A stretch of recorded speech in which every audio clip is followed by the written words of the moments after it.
परम मंगलमय परमेश्वर अखिलेश्वर सच्चिदानंद घन भगवान श्याम सुंदर श्रीहरि का वाणीमय मूर्ति श्रीमद् भागवत महापुराण प्रतिदिन पूजित हुनुभएका भगवान श्री पशुपतिनाथ एवं समस्त स्थापित देवगण, परम श्रद्धेय भक्तवृंद, नेपाली सांस्कृतिक तथा आध्यात्मिक केन्द्र एनसीएससी द्वारा आयोजना गरिएको यो श्रीमद् भागवत महापुराण चतुर्मास कथा प्रवचन श्रृङ्खलामा हामीहरू आज चतुर्थ स्कन्धका चतुर्थ अध्यायमै रहेका छौँ र भर्खरै हामीले मूल पाठ पारायण श्रवण गर्यौँ।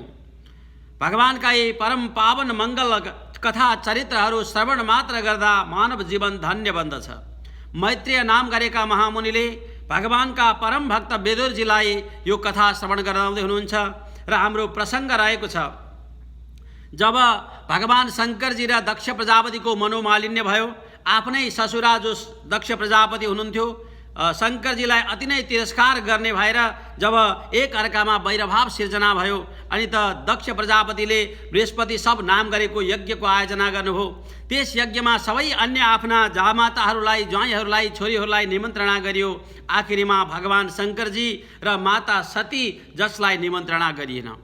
यसै सन्दर्भमा सबै देवताहरू जब दक्ष यज्ञमा गए, माता सतीले पनि थाहा पाउनुभयो पिताजीले यत्रो यज्ञ गर्नुभएको छ जसमा सारा देव देवताहरू आमन्त्रित हुनुहुन्छ, केवल हामी कैलाशमा रहने शङ्करजी र आफू सती मात्रै निमन्त्रणामा प्राप्ति गरेका छैनौँ भनिसकेपछि पिताका घरमा शुभ कर्म गरिरहे ठाउँमा, यज्ञ गरिरहे ठाउँमा जानलाई निमन्त्रणा पनि चाहिन्न, म जान चाहन्छु भनेर बार बार यस्ता प्रकारले पतिसँग आज्ञा लिन चाहनुहुन्थ्यो। पतिले बारम्बार सम्झाउनु भयो, हे देवी, पिताका घरमा जानका लागि कुनै आपत्ति छैन, जुनसुकै समयमा पनि पितालाई भेट्नका लागि जान मिल्छ, गुरुहरूलाई भेट्नका लागि जान मिल्छ, रोगीलाई भेट्नका लागि जान मिल्छ, विद्वानहरूका साथमा जान मिल्छ, तर गइसकेपछि त्यो ठाउँमा उचित आदर सम्मान हुन्छ भने मात्रै जान पर्दछ। देवी, तिम्रा पिताका घरमा आज हामी गयौँ भने हाम्रो आदर सत्कार हुन्न, जान मिल्दैन भनेर बार बार शङ्करजीले सम्झाउनु भयो र पिताजीका यज्ञमा हामी आमन्त्रित छैनौँ र बिना निमन्त्रणा गयो भने त्यहाँ सम्मान पनि मिल्दैन, तसर्थ हामी नजाने भनेर जब भोले बाबाले सतीदेवीलाई पनि नजानका लागि प्रेरित गर्नुभयो। यसै प्रसङ्गमा मैत्रेय महामुनिले अगाडि गएर बताउनु भएको छ। एतावदुक्त्वा वीरराम शङ्करः पत्न्यङ्गनाशं युवयत्र चिन्तयन्। विचार गर्नुभयो, सतीदेवीलाई यति धेरै जान मन रहेको छ कि मैले नजाऊ भनेर रोकेँ भने पनि ऊ क्रोध आग्नि सिर्जना गरेर कैलाशमै उनले आफ्नो शरीरलाई त्याग गरिदिन्छन्। यदि मैले जाऊ भने वहाँ गइसकेपछि पनि जब मेरो हेला भएको अपहेला भएको यिनले देख्दछन् तब त्यहाँ पनि शरीर त्याग गर्दछन् भने जसै जुनसुकै अवस्थामा पनि आज सतीदेवीको शरीर त्याग गर्ने समय आइसकेको छ। भगवान शङ्करजीले यस्तो विचार गर्न लाग्नु। पुराण अन्तरहरूमा प्रसङ्ग आउँछ, सतीदेवीले शरीर त्याग गर्नुका पछाडि पनि भगवान शङ्करजीकै लीला रहेको थियो। सुहे दृदृक्षो परिसङ्किता भवान् निष्क्रामति निर्वसिति द्विदाससा। जब भोलेनाथले नजानका लागि आज्ञा दिनुभएको छ, सतीदेवी विचार गर्नुहुन्छ अब कसरी नजाने, पिताजीका त्यत्रो विशाल यज्ञ आयोजना गरिएको छ, आफू नगएर कसरी त्यहाँ चाहिँ त्यसबाट वञ्चित हुन सकिएला। अनि बाहिर जानुहुन्छ, फेरि भित्र शङ्करजी बैठामा आउनुहुन्छ, बार बार भित्र बाहिर गर्दै गर्दै ततो विनि स्वस्य सते विहायतम, लामो लामो श्वास फेर्ने, क्रोध अग्निहरू सिर्जना गर्ने, भगवान शङ्करजीलाई पनि अति नै क्रुद्ध भावमा हेर्ने, यस्ता प्रकारले गरिसकेपछि भोलेनाथले विचार गर्नुभयो यी जसरी पनि जान चाहन्छन्, यिनको मन आज अति नै धेरै चञ्चल भएको छ। जब व्यक्तिलाई चञ्चलताले चाहिँ भरिपूर्ण गराउँछ त्यसमा सत के हो असत के हो, कर्तव्य के हो अकर्तव्य के हो, धर्म के हो अधर्म के हो, अनि समय र परिस्थिति अनुसार गर्नुपर्ने कुराहरू के हुन् र गर्न नहुने कुरा के हुन्, यी पनि व्यक्तिले भुल्न लाग्दछ। आज स्वयं माता सतीले पनि विषम परिस्थितिमा भोलेनाथले नजाऊ देवी भनेर बार बार सम्झाउँदाखेरि पनि आज उहाँको सारा बुद्धिले चाहिँ काम नगरेको अवस्था भयो र अनि मन चञ्चल भएर के गरौँ कसो गरौँ, म जाउँ कि बसौँ कि जाउँ कि बसौँ कि भनेर उहाँ पनि दुविधामा पर्नुभयो। कुनै प्रकारको निर्णय लिन सक्नु भएन। पित्रो र गात्रेण विमूढ धीर गृणान प्रेमनात्मनो योरो दमदात्मसनाम प्रिया। यस्ता प्रकारले जब माताले बार बार जानका लागि चेष्टा गर्नुहुन्छ, केही परसम्म पुगे यस्तो गर्नुहुन्छ, फेरि फर्केर आउनुहुन्छ, लामो लामो श्वास फेर्नु भएको छ। आखिरीमा विचार गर्नुभयो जुनसुकै अवस्था भए नि यदि भोलेनाथ जानु भएन भने पनि म एक्लै भए पनि जान्छु अब भनेर हिम्मत गरेर अब त अघि अघि लाग्न लाग्नु। भोलेनाथले विचार गर्नुभयो यी अब चाहिँ नगई नछोड्ने भइन्। मैले बार बार सम्झाउँदाखेरि पनि पिताजीका घरमा आयोजना गरिएको यज्ञमा उनलाई जाने यत्रो उत्कट इच्छा छ। आखिर यिनको प्राण त्याग गर्ने समय भएकै रहेछ। अब यिनलाई चाहिँ सहयोगका लागि कम्तीमा आफ्ना गणहरू पठाउँछु भनेर साथमा अनेक प्रकारका भगवत गणहरू जसमा चाहिँ नन्दीले प्रमुख भएका थिए ती सबैलाई चाहिँ पछि लगाइदिनु हो। केही पर पुगिसक्नु भएकी माता सतीका पछि पछि जब सारा शिवगणहरू नन्दीश्वरका साथमा आइरहेका थिए तब त माताले विचार गर्नुभयो भोलेनाथले मेरा साथका लागि सहयोगका लागि यिनीहरूलाई पठाउनु भएछ। नन्दीश्वरले गएर प्रार्थना गर्दै माता ल हजुरले यस्ता प्रकारले जानुहुन्न, हजुर नन्दीमा सवार भएर जानुपर्दछ। अब त नन्दी सवार गराएर विभिन्न प्रकारका चमर पङ्खाले चाहिँ सेवा गर्दै गर्दै माता सतीलाई दक्ष प्रजापतिले यज्ञ आयोजना गरेको ठाउँमा पुर्याउनु हो। आ ब्रह्म घोषोर्जित यज्ञ वैशसं विप्रर्षिजुष्टं विबुधैश्च सर्वशः। त्यो पवित्र यज्ञमा वेदका मन्त्रहरू यत्रो उच्च उच्च स्वरमा ब्राह्मणहरूद्वारा उच्चारण भइरहेका थिए कि ब्राह्मणमा पनि हो कसले ठुलो स्वरले पढ्ने भनेर चाहिँ एक अर्कामा झन् ठुलो स्वरले यस्ता प्रकारले ब्राह्मणहरूले उच्च उच्च स्वरमा चाहिँ मन्त्रहरू उच्चारण गर्दै हुनुहुन्थ्यो। सारा यज्ञका पात्रहरू सजी सजाउ गरेर राखिएका थिए, जहाँ चाहिँ काहीँ माटाका कलशहरू थिए, काहीँ काठका कलशहरू, काहीँ सुनका कलशहरू, काहीँ चाहिँ अन्य अन्य धातुहरूका कलशहरू, यस्ता विभिन्न कलशहरू सजाएर सारा यज्ञशालालाई भरिभराउ बनाइएको थियो। अति नै आनन्दमय बनाइएको थियो। तामा गताम तत्र न कञ्चदाद्रियत विमानितां यज्ञकृतो भयञ्जन। जब माता सती आफ्ना सारा शिवगणका साथमा त्यहाँ पुग्नुभयो, त्यहाँ पुग्ने बित्तिकै लामो लामो श्वास फेर्दैछ। पिताजीले नबोलाएकोमा भित्रभित्रै उहाँलाई चाहिँ उक्कुस मुकुस भएको छ। त्यस्तो अवस्थामा पुग्नु भएकी सतीलाई कुनै प्रकारको आदर सत्कार गरिएन। पिताजीले पनि यसो हेर्नुभयो, ए आइछे भन्नुभयो, कुनै प्रकारले हो छोरी आइछौ तिमी धन्न आयौ भनेर यस्तो सत्कार पनि गरेको यहाँ पाएन। आँखाबाट आँसुका धारा बगे जस्तो भयो। अति नै दुखी हुनुभयो। हेर कसैले पनि मलाई आज आएकोमा सत्कार पनि गरेनन्।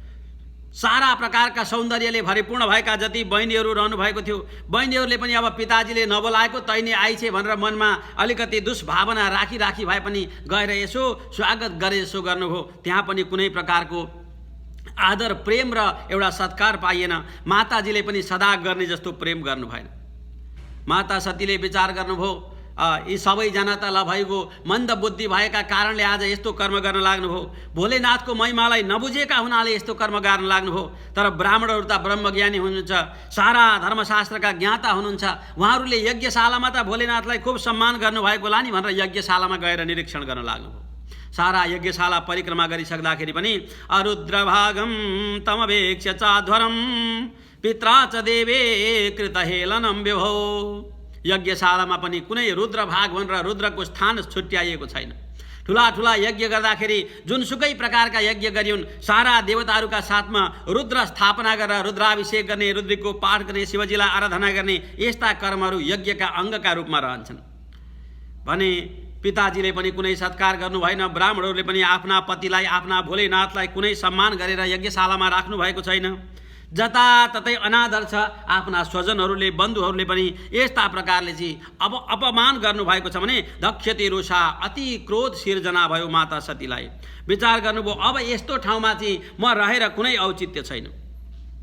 उहाँले विचार गर्नुभयो पिताजीका अगाडि गएर मैले अब पिताजीलाई कम्तीमा सम्झाउनु पर्दछ, उहाँले ठुलो भुल गरिरहनु भएको छ भनेर देवी सतीले पिताजीका अगाडि गएर भन्न लाग्नुभयो, हे पिताजी, जो शङ्कर भगवान जगतका मङ्गलका पनि परम मङ्गल हुनुहुन्छ, जसका न कोही द्वेषी छन्, न कोही प्रिय छन्, न कोही बन्धु छन्, न कोही चाहिँ बैरी छन्। भगवान शङ्कर त कोहीसँग पनि त्यस्तो वैरभाव राख्नुहुन्न। ऋते भवन्तम कथमा प्रतिपयेत। तपाईँदेखि बाहेक भगवान शङ्करजीसँग वैरभाव गर्ने यो संसारमा को होला र कोही छैन। केवल पिताजी तपाईँ एक मात्रै यो सारा ब्रह्माण्डमा भगवान शङ्करजीसँग वैरभाव गर्ने हुनुहुन्छ। यस्तो नगर्नुहोस्। दोषान् परेषां गुणेषु साधवो। संसारमा अर्काको गुण देखेर अनि अर्काले गरेको सत्कर्म देखेर आफू भित्रभित्रै जल्ने अनि अर्काले गरेको चाहिँ असत्कर्म गरेको देखेर चाहिँ आफू झन् हाँस्ने यस्तो खालको सज्जनको स्वभाव होइन। तपाईँले आज शङ्करजीको गुणलाई पनि तपाईँले गुण देख्नु भएन र दोष देख्नुभयो, जसका कारणले तपाईँ पिताजीसँग, मेरा पतिदेवसँग आज चाहिँ वैरभाव गरिरहनु भएको छ। यद्यक्षरं नाम गिरेरितं नृणां सकृत प्रसंगादगमासु हन्ति तत् पवित्र कीर्तिं तमलङ्घ्य शासनं भवान् अहो द्वेष्टि शिवं शिवेतर। जो शिव नाम गरेका दुईटा अक्षर रहेका छन्, शिवो वेद भनेर पुराणहरूले भनेका छन्। शिव भनेको वेद, वेद भनेको ज्ञानको पुञ्ज भने, शिव भनेको कल्याण। सारा संसारमा कल्याण चाहियो भने, कल्याण प्राप्ति गर्नुपर्यो भने शिवको आराधना गर्नुपर्दछ। सारा परिवारमा सुख समृद्धि होस्, दाम्पत्य सुख प्राप्ति होस् भने उनै उमा महेश्वरको आराधना गर्नुपर्दछ। सबै प्रकारका अमङ्गललाई हटाउनका लागि र परम कल्याण प्राप्ति गर्नका लागि आराधना गरिने यस्ता दुईटा अक्षर जो शिव रहेका छन्, त्यस्ता शिव नाम गरेका अक्षरप्रति, शिव नाम गरेको शब्दप्रति आज तपाईँले वैरभाव गर्नुभएको छ पिताजी। पवित्र भन्दा पवित्र कीर्तिले युक्त भएका त्यस्ता भगवानका नामप्रति आज तपाईँ चाहिँ वैरभाव गरेर आफूलाई नै अमङ्गलको रूपमा स्थापित गराउँदै हुनुहुन्छ। यदि कोही भगवानको द्रोह गर्दछ भने त्यो परम अमङ्गल हुन्छ। त्यस्ता अमङ्गलकारी व्यक्तिको दर्शन पनि गर्न हुन्न भनेर शास्त्रले बताएका छन्। भगवानप्रति वैरभाव गर्ने, भगवानको खण्डन गर्ने, भागवत भक्तिमा विरोध गर्ने व्यक्तिको चाहिँ दर्शन पनि नगर्नु भनेर शास्त्रहरू भन्दछन्। अनि यत्पाद पद्मं महतां मनोलिभेर निर्भेसितं ब्रह्मरसासवार्थिवे लोकस्य यद्वर्षदे चाशिशोर्थिनः तस्मै भवान् द्रुह्यते विश्वबन्धवे।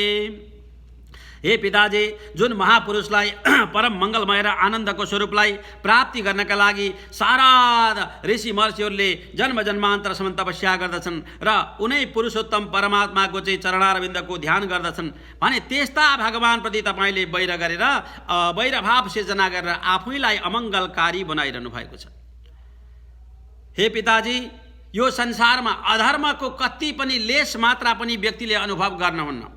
कर्णोपिदाय निरयाद्यक्तकल्प ईशिर धर्माभितिर्य श्रेणिभिर निविरास्यमाने छिन्द्यात् प्रयेरुषते मसतिं प्रभुश्चे जिह्वामसो नपि ततो विसृजेत् सधर्म।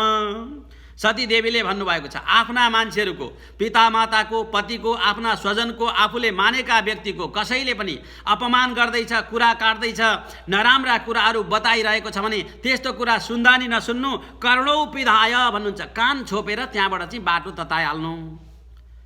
त्यो नै धर्म हुन्छ।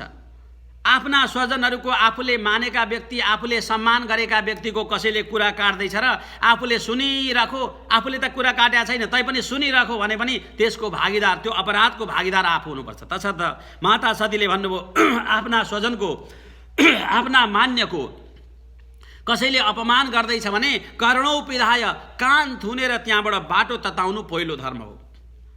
यदि कान थुनेर त्यहाँबाट चाहिँ भाग्ने स्थिति भएन भने के गर्ने त भन्दा यति जिह्वा मसो नपि ततो, त्यो दुष्ट जसले त्यो कुरा काट्दैछ त्यसको चाहिँ जिब्रो फट्लकै निकालिदिइहाल्नु, यो दोस्रो धर्म हो। भने आफ्ना स्वजनको कसैले कुरा काट्दैछ, अपमान गर्दैछ, तिरस्कार गर्दैछ भने कि त त्यहाँबाट कान थुनेर बाटो तताउनु कि त त्यसको जिब्रो फट्लकै निकालिदिइहाल्नु। अब जिब्रै निकाल्न त झन् गाह्रो छ, यो त झन् ठुलो डरलाग्दो कुरा भयो, यो पनि सम्भव भएन भने तेस्रोमा के गर्ने त भन्दा त्यो पनि सकिएन भनेदेखि चाहिँ आफूलाई नै बरु समाप्ति गराइदिनु। धर्मको यत्रो ठुलो मर्यादा छ भने अमङ्गल कुरा, आफूले चाहिँ मानेको सज्जनहरू, आफ्ना मान्यजनहरूको अपमान गरेको कुरा सुन्दा कति पाप लाग्ने रहेछ। कि त त्यसको जिब्रो झिक्दिनु पर्यो, कि त कान थुनेर त्यहाँबाट बाटो तताउनु पर्यो, कि त आफै शरीर नष्ट गराउनु पर्यो। अतस्ततोत्पन्नमिदं कलेवरं न धारयिष्ये सितिकण्ठ्य गर्हिण। अब त सतीले भन्नुभयो, पिताजी मैले चाहिँ कान थुनेर हिँड्ने अवस्था छैन, किनभने एउटी सती नारी, म चाहिँ पतिसँग विदा भएर पिताजीको घरमा यज्ञमा आनन्दको अनुभव गरौँला भनेर आएकी छु। मैले यहाँबाट फेरि हिँडेँ भने जानु पर्यो कहाँ त भन्दा म पतिकै घरमा जानु पर्यो। पतिले त नजा नजा भनेर बार बार भन्नुभएको थियो भने आज उनै पतिका घरमा म कसरी जान सकौँली, त्यहाँ त जान सक्ने अवस्था छैन। अब जिब्रो झिकेर तपाईँको फ्याल्दिउँ न त भन्नु, आफ्नै पिताजी आज सरासर अधर्म गरिरहनु भएको छ, पिताजीको जिब्रो झिकेर मैले निकालिदिने अवस्था पनि छैन भने नधारयिष्ये सितिकण्ठ्य, तपाईँको नाम जोडिएको यो म शरीर, यो शरीरलाई नै म धारण गर्दिनँ, म यो शरीरलाई नै अब त्याग गराइदिन्छु। सएव धर्मेण परम खिवेक्षित, यो नै आज मेरा लागि धर्म हो। संसारमा प्रवृत्ति र निवृत्ति, हामीले प्रवृत्ति धर्म र निवृत्ति धर्मका बारेमा धेरै प्रसङ्गहरू श्रवण गरिसक्यौँ। संसारप्रतिको आसक्तिलाई पनि अनुभव गर्दै, सांसारिक भोगवासमा रमण गर्दै यज्ञ नि गरेका छ, दान नि गरेका छ, सत्कर्म नि गरेका छ, सांसारिक भोग नि गरेका छ, त्यो प्रवृत्ति मार्ग। सारा चराचरका मानिस हामी गृहस्थीहरूले अहिले जो कर्म गर्दैछौँ यो प्रवृत्ति मार्ग हो।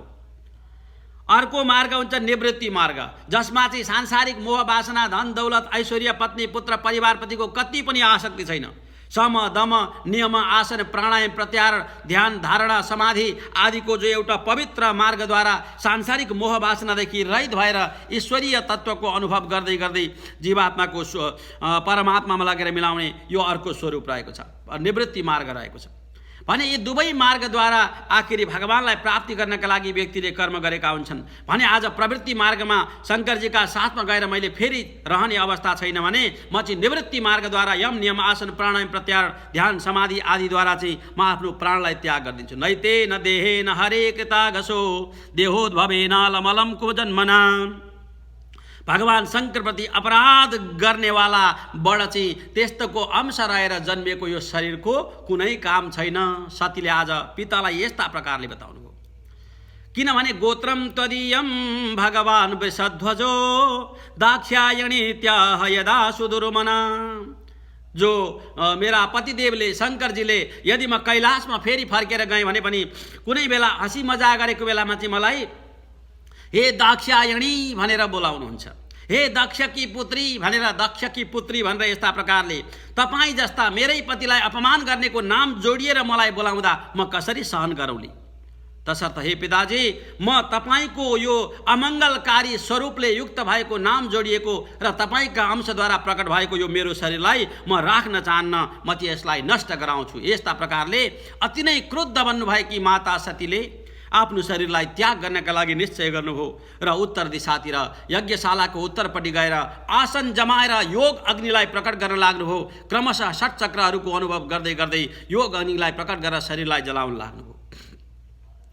भने किन माताले यस्ता प्रकारले शरीर त्याग गर्नु परेको थियो त? के दोष थियो माता सतीको? स्वयं शङ्करकी अर्धाङ्गिनी पटरानी पत्नी भएर पनि आज शरीरलाई त्याग गर्नुपर्ने पुराण अन्तरले बताएका छन्। भक्तवृन्द, जब भगवान श्री राम वनवासमा गइबसेको थियो, माता सीतालाई रावणले हरण गरेको थियो, त्यस्तो अवस्थामा भगवान राम आफ्ना भाइ लक्ष्मणका साथमा बारम्बार सीतालाई खोज्दै खोज्दै त्यो पञ्चवटी क्षेत्रमा त्यो जङ्गलमा विचरण गरिबक्सन्थ्यो। अनि हाय सीते हाय सीते हाय सीते बार बार सीताजीलाई पुकारा गरिबक्सन्थ्यो। यो दृश्य देखिसकेपछि स्वयं रामलाई नै इष्टदेव आफ्ना परम पुरुषोत्तम भगवान मान्नुहुने भगवान शङ्करजीलाई अति नै कष्ट भयो, अति नै पीडा भयो। आफ्ना इष्टदेव परमात्माले आज यत्रो कष्ट उठाउनु परेको छ भने कसरी म कैलाशमा आनन्दपूर्वक रहन सकुला भनेर शङ्करजी छटपटाउन लाग्नुभयो।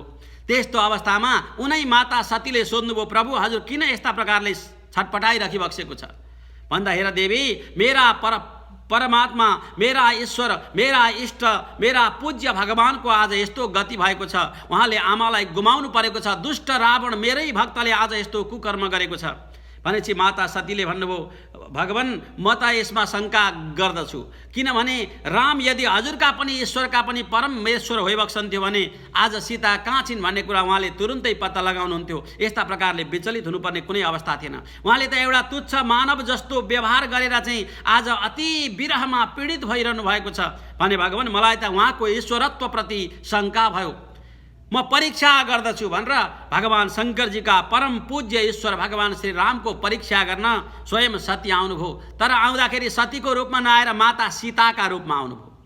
जब अगाडि आएर सीताका रूपमा प्रकट हुनुभयो, भगवान श्रीरामले परैबाट साष्टाङ्ग गर्नुभयो, हे माता सती आज किन रूप बदलेर मलाई दर्शन दिइबक्सेको छ? हजुर मेरी पूज्य आमा होइबक्सन्छ, साष्टाङ्ग गर्दछु।